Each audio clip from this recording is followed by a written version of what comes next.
Perjalanan setelah berkebun, dulu kopi nggak seramai sekarang. Nah, itu lumayan juga gitu kan, lumayan dalam artian banyak tantangan karena harga pada saat itu belum cukup lah istilahnya untuk menutupi biaya operasional gitu. Jadi harga cherry pada saat itu masih di angka sekitar 4.000, paling 5.000 gitu. Tanah Puntang ini adalah anugerah. Anugerah dalam artian masih sangat perawan. Jadi ketika kita menanam kopi di Gunung Puntang, dia punya karakter indeks geografisnya yang nggak bisa diduplikat ke tempat yang lain. Karena permasalahan di lapangan, kadang yang beli itu hanya pas musim panen raya. Panen awal dan panen akhir itu nggak dibeli, gitu.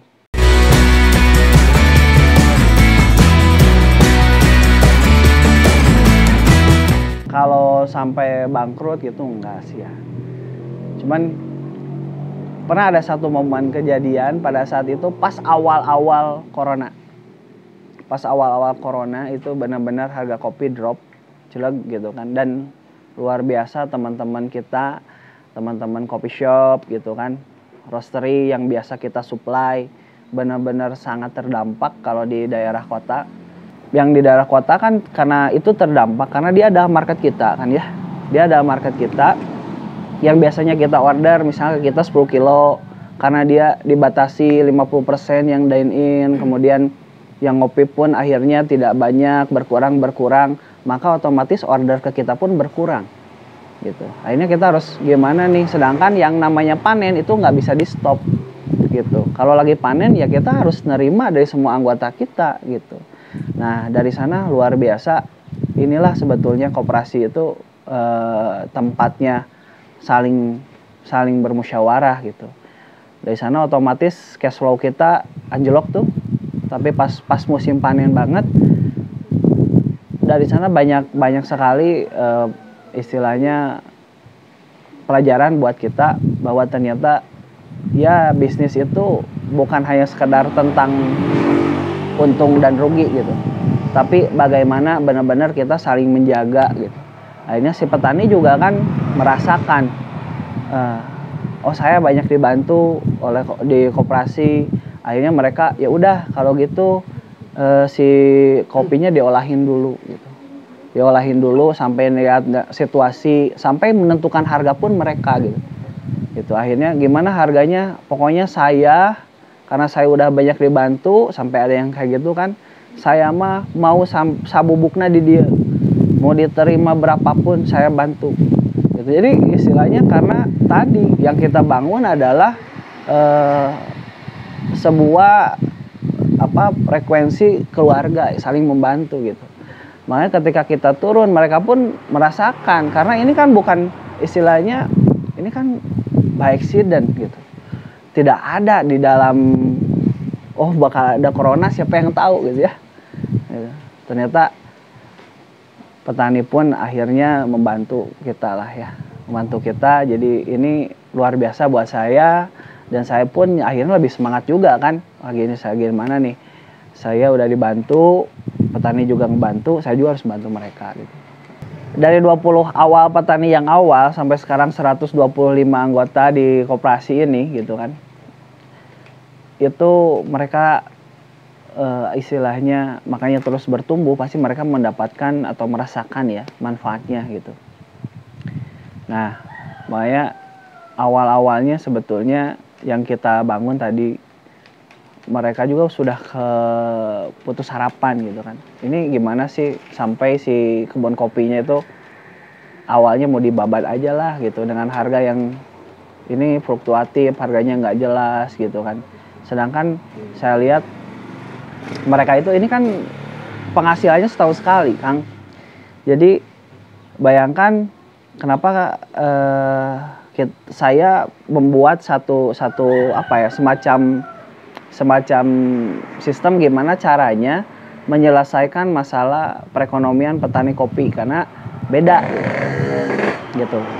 Yang saya bangun bareng sama petani adalah saya coba analisa dulu masalahnya. Ternyata yang tadi kebutuhannya tiap hari, sedangkan pemasukannya setahun sekali, jomplang banget kan. Nah, kalau misalkan orang dagang, itu pengeluaran tiap hari, pendapatan tiap hari juga. Jadi enak lah gitu ngukur cash flow-nya. Nah, yang bekerja itu pengeluaran tiap hari, pendapatannya sebulan sekali. Masih bisa juga lah diatur.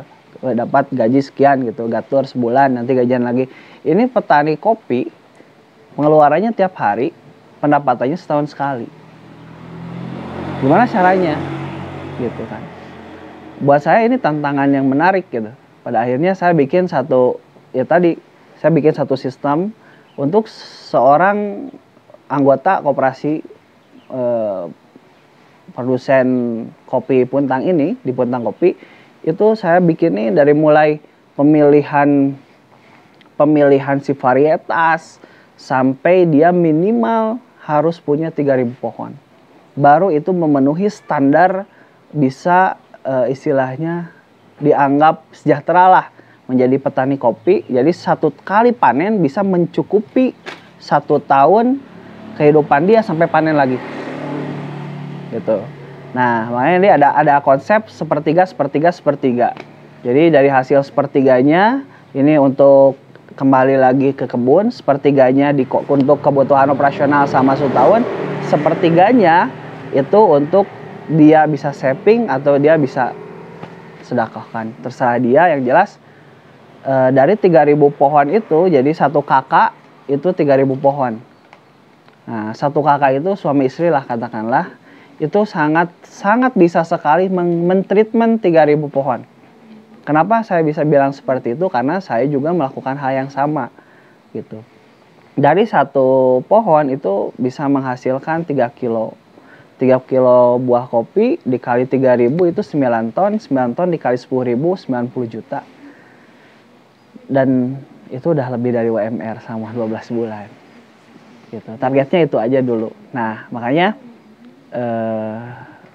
alhamdulillah sampai saat ini terus berkembang, si anggotanya terus bertambah karena si sistem yang kita rintis berjalan udah dengan baik gitu. Sebetulnya Puntang Kopi kedepannya jelas kita ingin merambah ke pasar internasional, kita ingin go ekspor, walaupun pada saat ini ekspor sudah jalan walaupun tidak banyak lah ya, masih ke home roastery gitu kan, itu pengirimannya. Nah, tapi ke depan kita berharap bisa lebih besar lagi, lebih tumbuh lagi, dan lebih banyak menebar manfaat lah itu. Yang jelas kita maju bareng gitu, kita tumbuh bersama gitu, melalui wasilahnya dengan kopi ini gitu kan. Mitra-mitra saya bisa terbantu, baik mitra-mitra di supplier atau di para petani, ataupun mitra-mitra di lapangan gitu kan, bukan di lapangan ya, mitra-mitra para konsumen kita, baik yang end user ataupun yang dia sebagai supplier, roastery atau coffee shop. Juga saya berharap dengan ke depan gitu kan, ke depan kita bakal lebih baik lagi, jelas penjualan kita lebih bagus lagi gitu. Terlepas dari sekarang kondisinya seperti ini, tapi saya berharap selalu ada jalan gitu kan, selalu ada jalan keluar lah, pasti itu mah. Untuk teman-teman para pegiat kopi di seluruh Nusantara ini, istilahnya semakin dalam kita belajar tentang kopi, maka semakin banyak ilmu yang akan kita dapatkan, bahkan bukan hanya di kopi gitu. Makanya kopi itu sebetulnya udah menjadi bahasa yang umum gitu. Dan untuk para penggiat kopi, sejahtera seluruh penggiat kopi Indonesia. Alhamdulillah sampai hari ini dan mungkin sampai seterusnya tidak ada kerugian. Dan cash flow kita selalu positif, alhamdulillah. Karena ya kita harus pintar-pintar gitu. Selain kita pintar meng-create cash, kita juga harus pintar meng-keep cash. Kalau untuk omset tertinggi itu di 1 bulan pernah kita dapat sampai 1,2 gitulah ya. Buat teman-teman semua, para ibu-ibu, bapak-bapak, kakak-kakak, teteh-teteh, akang-akang, semuanya, Ya, buat yang mau berkunjung ke Puntang Kopi silakan, kita juga masih bisa dine in. Mau belanja kopinya langsung di marketplace ada gitu kan. Di toko ijo, toko orange, dan di Bukalapak juga ada. Nah, atau langsung DM ke Instagram puntangkopi.id.